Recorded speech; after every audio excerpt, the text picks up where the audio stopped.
एक छोटे से गांव में रहने वाला राघव एक ईमानदार और मेहनती युवक है। वह अपनी बीमार माँ के साथ बेहद गरीबी में जीवन बिताता है। दिन रात मेहनत करने के बाद भी उसके घर का चूल्हा मुश्किल से जलता है। गांव का साहूकार उसे सबके सामने अपमानित करता है, लेकिन राघव कभी अपनी ईमानदारी का साथ नहीं छोड़ता। एक शाम लकड़ियां काटते समय वह घने जंगल में पहुंच जाता है, जहां उसे एक रहस्यमयी आवाज सुनाई देती है। आवाज का पीछा करते करते वह एक सदियों पुराने टूटे हुए मंदिर तक पहुंचता है। मंदिर के पीछे मिट्टी में दबा हुआ एक काला संदूक दिखाई देता है।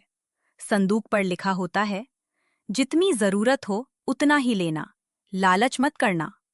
राघव पहले तो डर जाता है, लेकिन अपनी माँ की बीमारी को याद करके वह संदूक खोलता है। अंदर सोने के सिक्के भरे होते हैं। वह केवल कुछ सिक्के लेकर घर लौट आता है। उन पैसों से वह अपनी माँ का इलाज करवाता है और उसका जीवन धीरे धीरे बदलने लगता है। लेकिन कुछ दिनों बाद उसके मन में लालच पैदा हो जाता है। वह बार बार जंगल जाकर और अधिक सोना लाने लगता है। हर बार संदूक पहले से ज्यादा भरा हुआ मिलता, लेकिन उसी के साथ उसके आसपास अजीब और डरावनी घटनाएं भी शुरू हो जाती हैं। रात में किसी के कदमों की आवाज, अपने आप खुलते दरवाजे, आईने में दिखाई देने वाली रहस्यमयी परछाई और अंधेरे में उसका पीछा करती लाल आंखें उसे बेचैन कर देती हैं।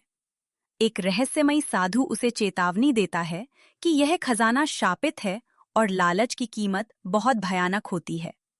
लेकिन राघव उस चेतावनी को नजरअंदाज कर देता है।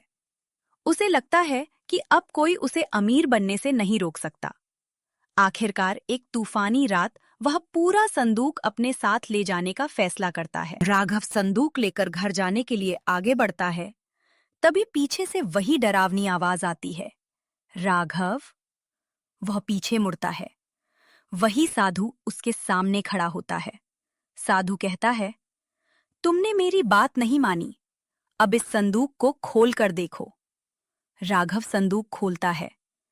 इस बार अंदर सोना नहीं होता, सिर्फ एक आईना होता है। राघव जैसे ही आईने में देखता है, उसे अपना चेहरा नहीं दिखाई देता।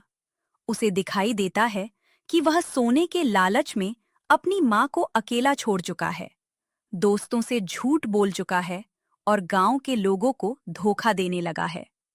फिर आईना टूट जाता है।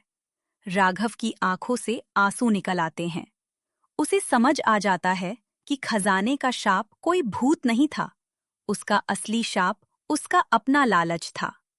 वह संदूक वही मंदिर में वापस रख देता है और साधु से कहता है, मुझे अब इस सोने की जरूरत नहीं है, मुझे सिर्फ अपनी माँ और अपनी पुरानी जिंदगी वापस चाहिए।